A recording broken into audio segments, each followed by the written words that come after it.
Nunca achei que um Natal seria o dia em que eu perderia minha família, e ao mesmo tempo me encontraria. Na frente de todos, meus pais deram um carro zero para o noivo da minha irmã, enquanto me entregaram uma simples cesta de Natal. E não foi só isso. Meu próprio pai disse, sem baixar a voz, cada um recebe o que merece. Minha irmã ainda completou, sorrindo, que aquilo era mais do que eu merecia. Eu não chorei. Não discuti. Apenas sorri. O que eles não sabiam é que, naquele momento, algo dentro de mim mudou para sempre. E que aquela humilhação pública seria o começo de uma sequência de decisões que faria todos eles pagarem um preço que nunca imaginaram. Fique até o final, porque essa história não é sobre vingança. É sobre dignidade. Olá, seja bem-vindo ao canal Histórias Surpreendentes. Curta e se inscreva nesse canal, aproveite e ative as notificações, comente aqui de qual cidade você está assistindo, vou adorar saber e deixar um coração no seu comentário. Vale lembrar que os nossos vídeos não são relatos reais, são histórias voltadas apenas para o entretenimento. Toda a criação e edição são feitas pelo proprietário do canal. Nunca fui a filha problema. Nunca fui rebelde, ingrata ou irresponsável. Ainda assim, dentro da minha própria casa, sempre ocupei o lugar da que sobrava. A que estava ali quando era conveniente. A que não dava trabalho, mas também não dava orgulho. Cresci entendendo cedo demais que amor, naquela família, não era distribuído de forma igual, era investido onde parecia render mais. Minha irmã, Larissa, sempre foi o oposto de mim. Linda, expansiva, acostumada a ser o centro das atenções. Meus pais falavam dela como se fosse um projeto em andamento, algo precioso que precisava ser protegido, financiado e exibido. Eu era apenas eu. A filha que se virava, que entendia, que não precisava de tanto.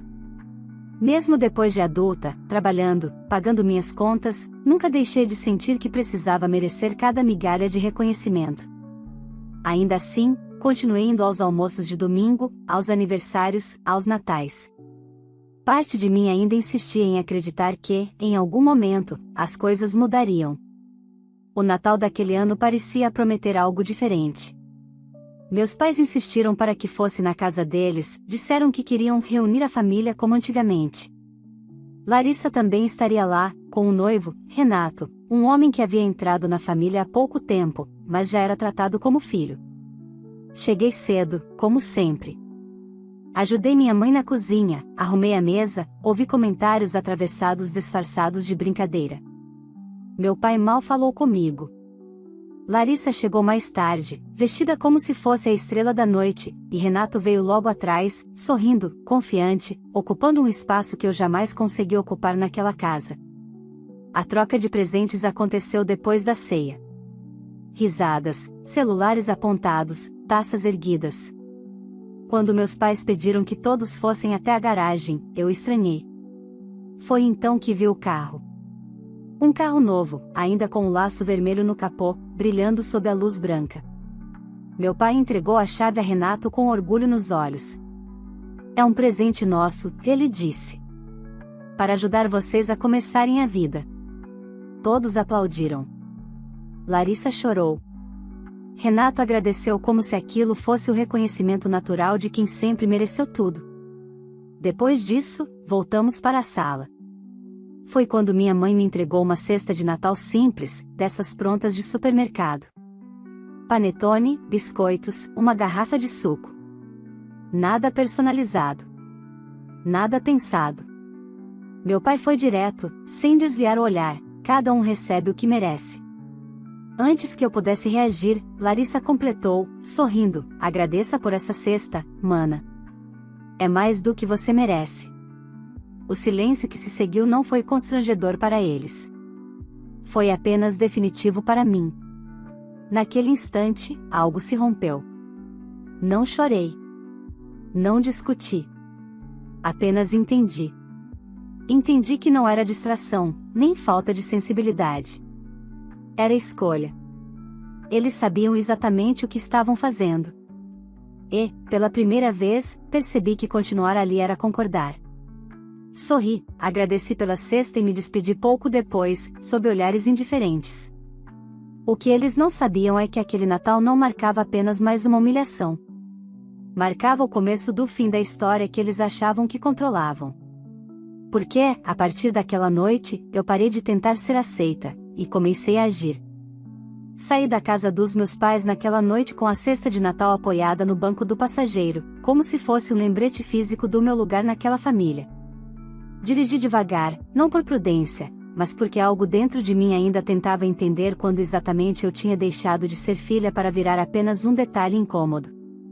No dia seguinte, acordei cedo, mesmo sem conseguir dormir direito. O silêncio do meu apartamento era diferente do silêncio da noite anterior. Não havia risadas falsas, nem frases cortantes disfarçadas de brincadeira. Pela primeira vez, o silêncio não me diminuía. Ele me organizava. Coloquei a cesta sobre a mesa e comecei a tirar os itens um a um. Panetone comum, biscoitos genéricos, uma mensagem impressa desejando boas festas. Nenhuma palavra escrita à mão. Nenhuma lembrança pessoal. Aquilo não era um presente. Era um recado. Enquanto organizava a cozinha, meu celular vibrou. Mensagem da minha mãe: espero que você não tenha levado para o lado pessoal. Você sabe como seu pai é. Apaguei sem responder. Minutos depois, outra notificação. Agora da Larissa, no grupo da família: bom dia. Ainda sem acreditar no carro. Obrigada, pai e mãe. Vocês são tudo. As respostas vieram rápidas, cheias de emojis, elogios e promessas de fotos nas redes sociais. Meu nome não foi mencionado. Minha ausência não foi notada. Foi ali que percebi algo essencial: eu sempre estive presente demais para fazer falta. Sempre disponível. Sempre compreensiva. Sempre aceitando menos para manter a ilusão de família. Passei o resto da manhã trabalhando, mas minha cabeça não estava nas tarefas. Estava revisitando anos de pequenas cenas que eu havia normalizado. A vez em que precisei vender meu notebook para pagar um curso enquanto meus pais bancavam a pós-graduação da Larissa. O carro que me disseram para financiar sozinha porque ela precisava mais. As festas em que eu ajudava a pagar, mas nunca escolhia nada. À tarde, fui até a casa dos meus pais buscar algumas coisas que havia deixado lá. Avisei que passaria rapidamente. Quando cheguei, encontrei Renato na garagem, admirando o carro novo, celular na mão, gravando um vídeo. Cunhada. Ele disse, animado.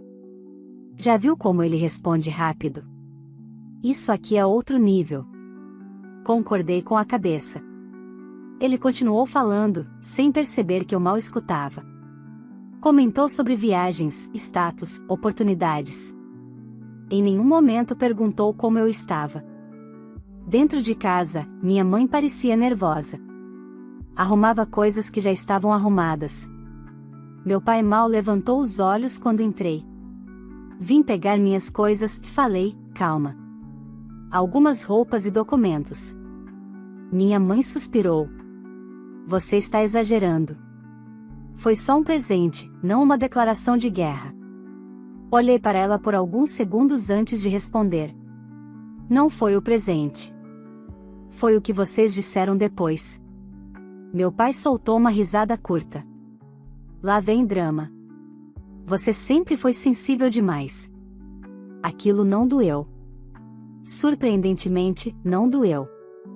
Porque, naquele momento, eu já tinha parado de esperar algo diferente deles. Subi ao meu antigo quarto. Abri gavetas, peguei papéis, e encontrei coisas esquecidas.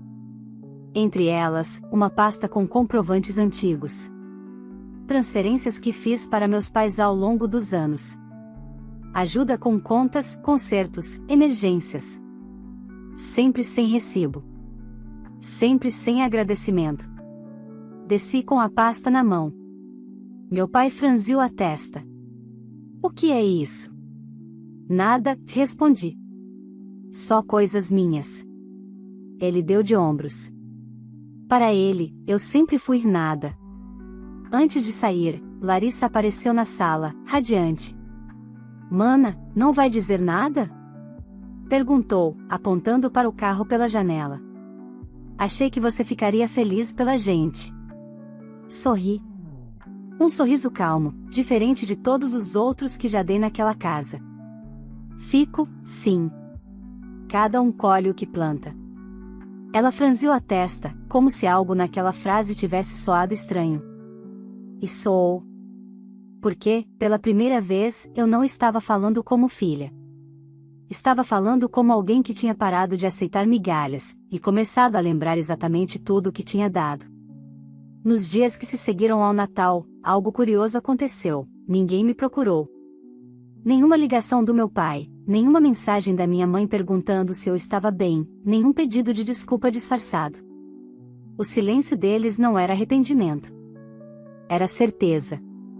Eles tinham convicção absoluta de que eu voltaria, como sempre fazia. E foi exatamente isso que me fez parar. Parei de responder mensagens genéricas. Parei de ir aos almoços de domingo. Parei de me explicar. Pela primeira vez, experimentei o desconforto de não ocupar o papel que esperavam de mim. E, pelo jeito, isso incomodou mais do que qualquer discussão. 2 semanas depois, recebi a ligação do meu pai. Você sumiu, e ele disse, sem cumprimento. Sua mãe está preocupada. Quase ri. Eu estou trabalhando, pai. Minha vida não gira em torno da casa de vocês. Houve uma pausa do outro lado. Não começa.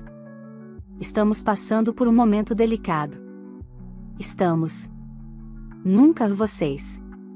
Ele explicou, sem entrar em detalhes, que algumas coisas tinham apertado financeiramente.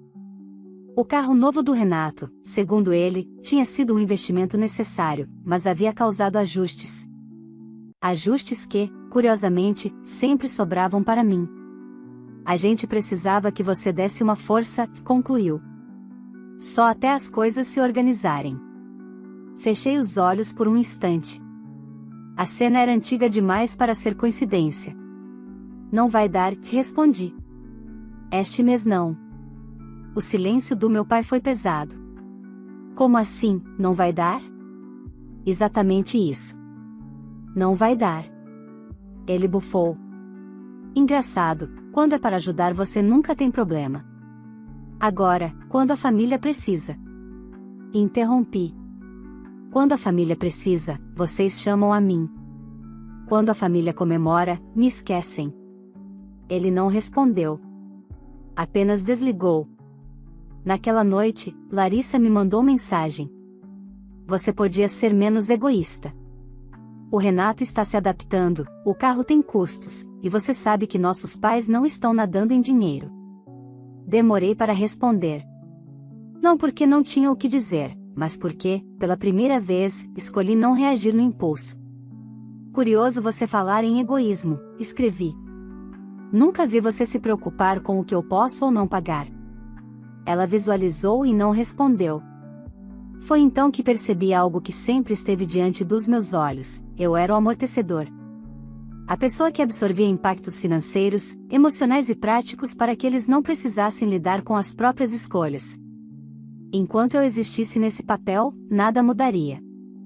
Na semana seguinte, recebi um e-mail do banco. Um alerta simples, quase automático. Um débito havia sido autorizado na minha conta, referente a uma transferência para meus pais. Um valor alto. Alto demais. Meu coração disparou. Entrei no aplicativo imediatamente.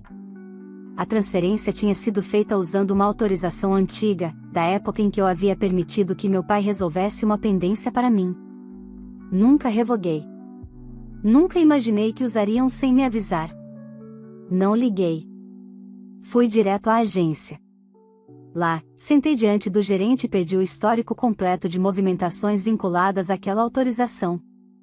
O que vi fez meu estômago revirar. Não era a primeira vez.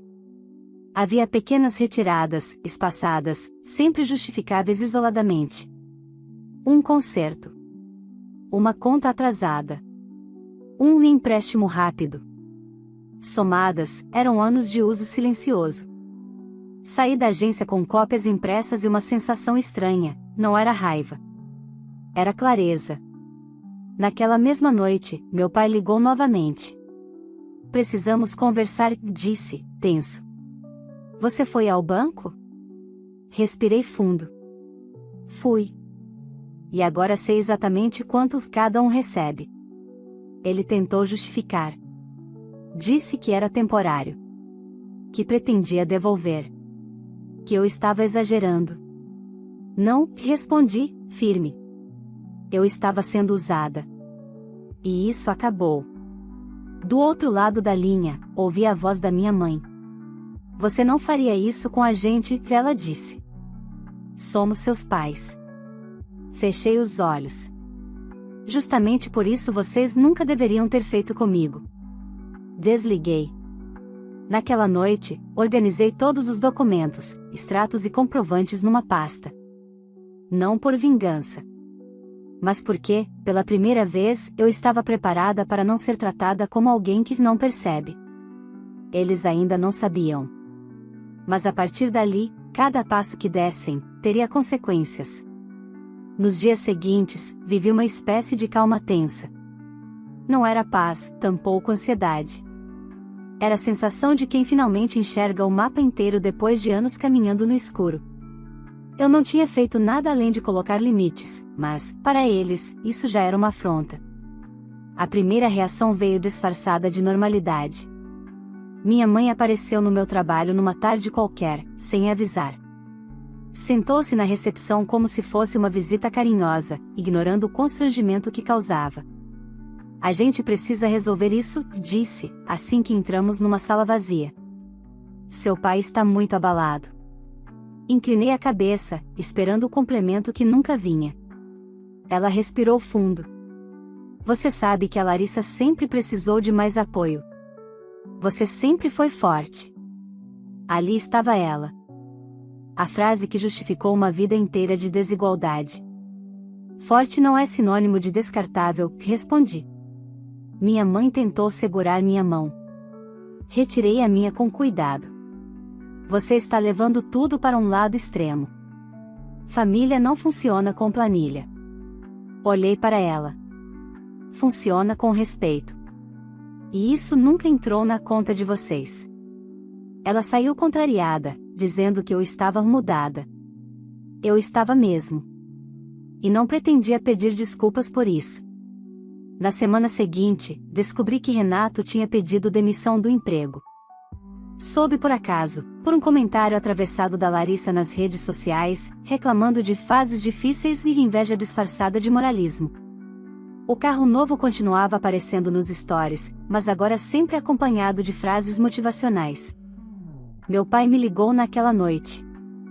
O Renato está passando por um momento de transição, lhe explicou. E a Larissa está muito pressionada. Imagino, respondi, neutra. Seria bom se você pudesse ajudar.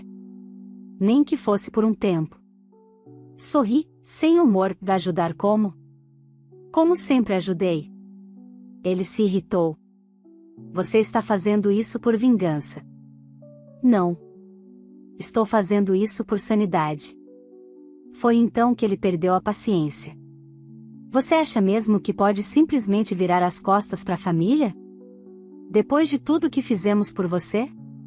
A frase ecoou dentro de mim por alguns segundos. O que vocês fizeram por mim? Perguntei, calmamente. Ele não respondeu. Dias depois, recebi uma notificação inesperada. Meu nome havia sido citado em uma negociação de financiamento ligada ao carro de Renato. Não como compradora. Como referência financeira. Alguém tinha usado meus dados, mais uma vez, sem autorização. Dessa vez, não fui ao banco. Fui ao cartório. Bloqueei qualquer tipo de uso do meu nome, CPF e autorizações antigas. Formalizei tudo. Assinei papéis. Registrei datas. Saí de lá com a sensação de quem fecha uma porta que nunca deveria ter sido aberta. Quando Larissa descobriu, explodiu. Você enlouqueceu? Gritou ao telefone. Você sabe o quanto isso nos prejudica? Eu sei exatamente, respondi. Por isso fiz. Ela riu, um riso curto e venenoso. Você sempre quis isso. Ver a gente cair. Não, corrigi. Vocês estão caindo porque sempre se apoiaram em mim sem perceber que eu também precisava de chão. O silêncio dela foi diferente. Não era desprezo. Era medo. Poucos dias depois, meus pais receberam uma notificação formal sobre as transferências feitas sem meu consentimento.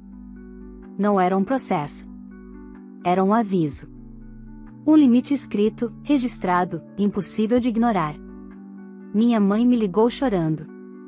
Você vai nos expor? Perguntou. Vai nos humilhar? Fechei os olhos. Vocês se expuseram sozinhos. Eu só parei de esconder. Naquela noite, sentei no sofá do meu apartamento, cercada por pilhas de documentos que contavam uma história que eu nunca tinha querido enxergar inteira. Não era sobre dinheiro. Nunca foi. Era sobre o direito básico de não ser usada. Eles ainda tentariam. Eu sabia. Quando um sistema vive anos se sustentando em alguém, ele não desmorona em silêncio. E o pior ainda estava por vir. Quando você para de sustentar uma mentira, ela não cai de uma vez. Primeiro, rende. Depois, racha. Foi exatamente isso que começou a acontecer com eles. A história do momento de transição do Renato não durou muito. Em menos de um mês, os atrasos começaram a se acumular. Seguro do carro. Parcela. IPVA. Multas. Nada disso aparece em fotos bonitas nas redes sociais, mas tudo cobra com juros. Meu pai me ligou numa tarde chuvosa, a voz mais baixa do que de costume. A gente vai vender algumas coisas, disse. Só até estabilizar. Vender o quê? Perguntei. Houve uma pausa desconfortável. Algumas aplicações. E, talvez o carro. Não respondi.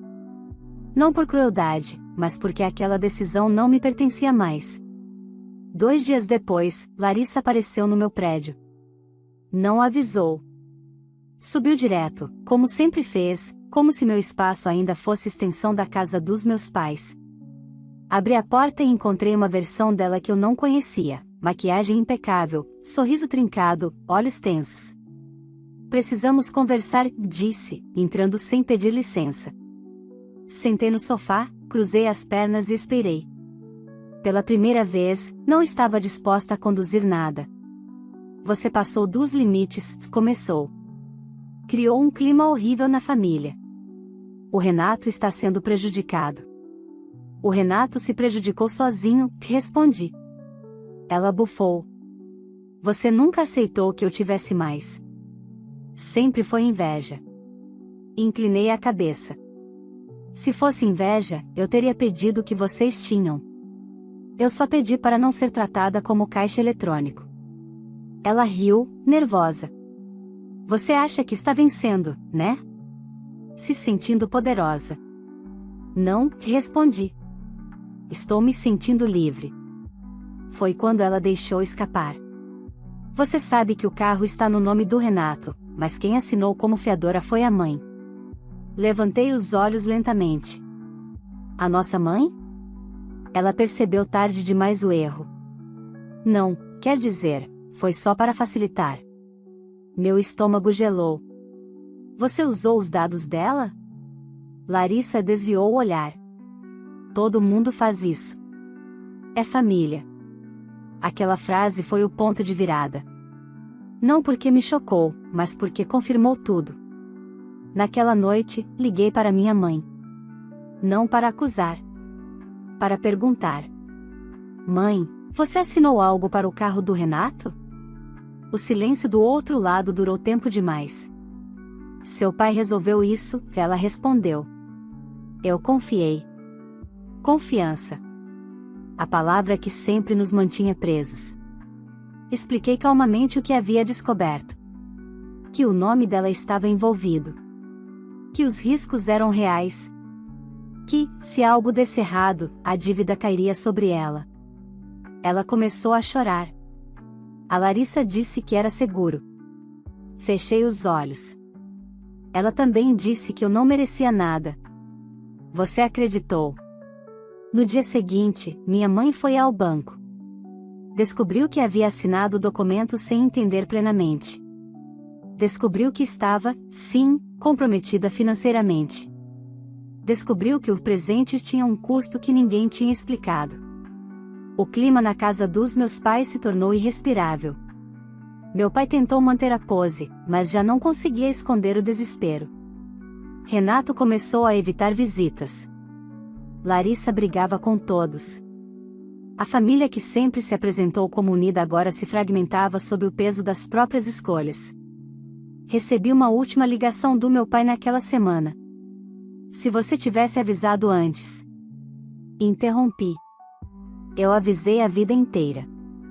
Vocês só não escutaram. Ele suspirou. Você podia ajudar a consertar isso. Olhei pela janela, observando a chuva cair. Não fui eu quem quebrou. Desliguei. Naquele fim de semana, soube que o carro tinha sido colocado à venda às pressas, por um valor abaixo do mercado.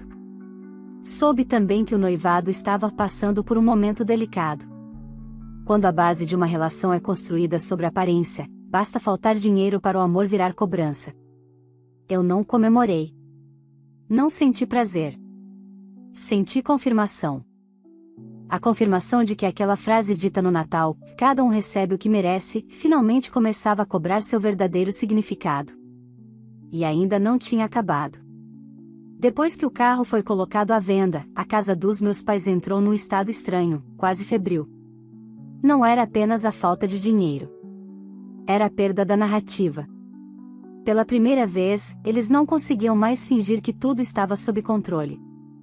Larissa me ligou numa noite de terça-feira, já tarde. Atendi porque sabia que aquela ligação não era por saudade. Você conseguiu o que queria, ela disse, sem rodeios. Está satisfeita agora? A voz dela estava diferente. Não era raiva. Era desgaste. Eu não quis nada disso, respondi. Eu só parei de impedir que a verdade aparecesse. Ela soltou uma risada amarga. Você sempre foi assim. Se achando melhor que todo mundo. Não, corrigi. Eu sempre fui a única que pagava o preço das escolhas de vocês. Ela respirou fundo, como se estivesse segurando algo há dias. O Renato quer ir embora. Não respondi de imediato. Ele disse que não se meteu nessa confusão para começar a vida devendo, continuou. Que não é o que ele imaginava. Imagino, falei. Ele está dizendo que a culpa é sua. Sorri, sozinha no sofá. Claro que está. O silêncio que se seguiu foi pesado. Você podia ajudar, ela insistiu, pela última vez. Se falasse com ele. Se explicasse que foi um mal-entendido. Larissa disse, com calma. Pela primeira vez, isso não é sobre mim. Ela desligou. 2 dias depois, fui chamada ao banco novamente. Desta vez, não por causa de movimentações suspeitas, mas porque meu nome havia sido citado numa tentativa de renegociação de dívida. Meu pai tentará, mais uma vez, usar meu histórico financeiro como argumento. O gerente foi claro, não há mais vínculo, mas seu nome foi mencionado como possível apoio futuro. Concordei. Não autorizo. Assinei mais um documento. Saí da agência com a sensação de estar apagando rastros de uma vida que nunca foi realmente minha. Naquela semana, minha mãe apareceu no meu apartamento. Desta vez, pediu para entrar. Estava abatida, sem maquiagem, sem a postura rígida de sempre. Eu não sabia, disse, sentando-se à mesa. Eu confiei demais. Observei aquela mulher que sempre justificou tudo em nome da harmonia. Confiança sem responsabilidade vira abandono, respondi. Ela chorou. Seu pai está perdido. A Larissa, eu não reconheço mais. Eu reconheço, falei, com firmeza. Ela sempre foi assim. Vocês só escolheram não ver. Minha mãe levantou os olhos. Você não vai nos ajudar? A pergunta ficou no ar, pesada como chumbo. Ajudar seria voltar ao lugar que vocês me colocaram, respondi. E eu não volto. Ela saiu sem discutir. Talvez, pela primeira vez, tivesse entendido que não havia mais negociação possível. Pouco depois, soube que Renato tinha deixado a casa dos meus pais. O noivado foi oficialmente adiado. Na prática, encerrado. Sem festa. Sem anúncio bonito. Sem aplausos. Larissa tentou manter as aparências, mas já não havia plateia. Amigos se afastaram. Convites diminuíram. O brilho que sempre a protegeu começou a falhar. Meu pai me ligou uma última vez naquele mês. Você venceu? Disse, amargo. Respirei fundo. Isso não é uma competição. Então o que é? Olhei ao redor do meu apartamento. Silencioso. Simples. Meu. É o fim de uma mentira. Desliguei. Naquela noite, organizei a última caixa com coisas antigas da casa dos meus pais que ainda estavam comigo. Fotos, cartas, objetos que eu havia guardado tentando preservar uma história que só existia para mim.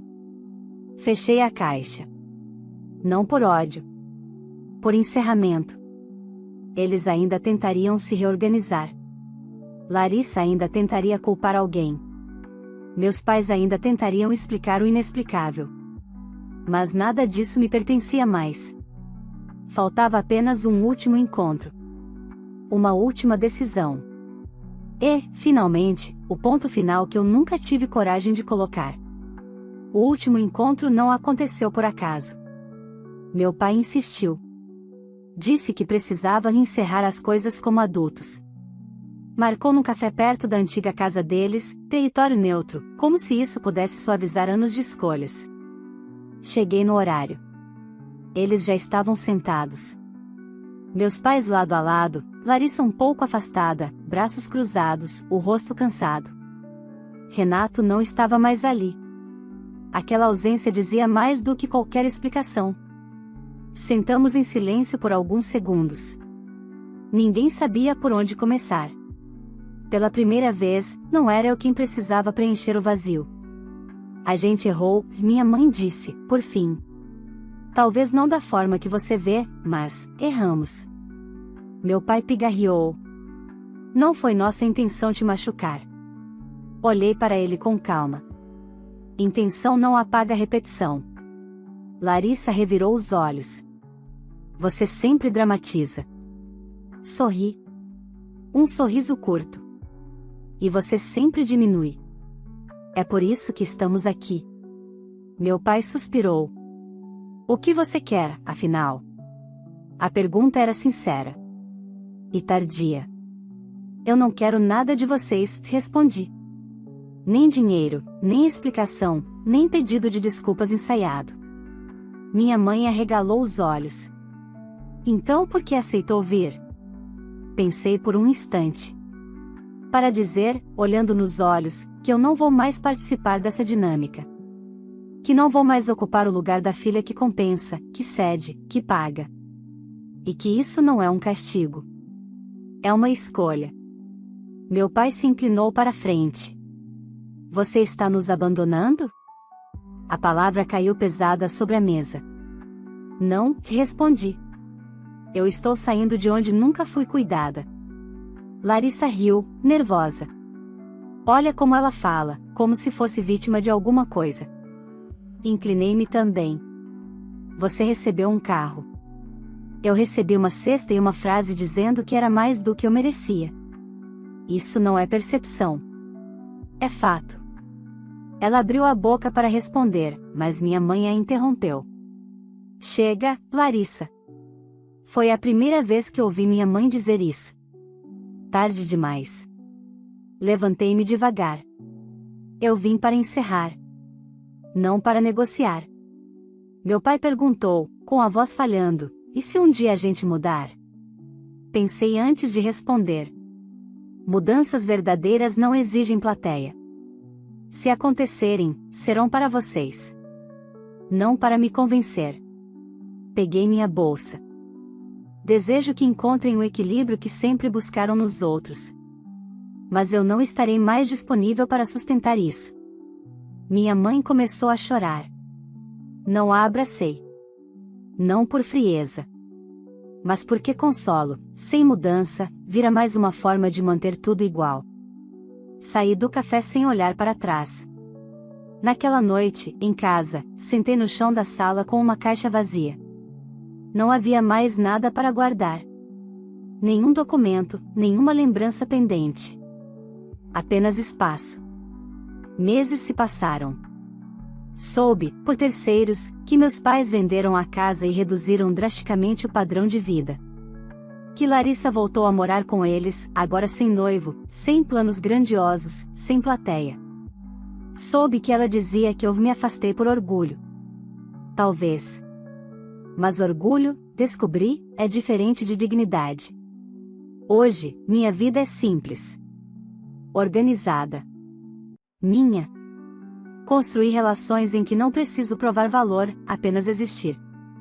Aprendi que família não é quem nos prende pelo passado, mas quem respeita nosso presente. Às vezes, penso naquele Natal. Na cesta. Na frase dita em voz alta. E agradeço. Agradeço porque foi ali que parei de esperar amor onde só havia conveniência. Foi ali que entendi que continuar tentando também é uma forma de se perder. Eu não reatei laços. Não voltei atrás. Não me arrependi. Porque, pela primeira vez, eu não fui a filha rejeitada. Fui apenas eu. E isso, finalmente, foi suficiente. Se essa história tocou você em algum nível, curta este vídeo para que ele alcance mais pessoas que também precisam ouvir essa mensagem. Inscreva-se no canal se você gosta de histórias reais, profundas e cheias de significado, porque sempre tem um novo relato esperando por você aqui. Agora eu quero saber de você, se estivesse no lugar dessa filha, você faria o mesmo? Você teria coragem de se afastar para proteger sua dignidade, mesmo sendo da própria família? Deixe sua opinião nos comentários, eu leio todos. E me conta também, de qual cidade você está assistindo este vídeo? Eu faço questão de deixar um coração no seu comentário. Se você conhece alguém que vive algo parecido, compartilhe este vídeo. Às vezes, uma história é tudo que alguém precisa para criar coragem e mudar a própria vida. Vale lembrar que os nossos vídeos não são relatos reais, são histórias voltadas apenas para o entretenimento. Toda a criação e edição são feitas pelo proprietário do canal.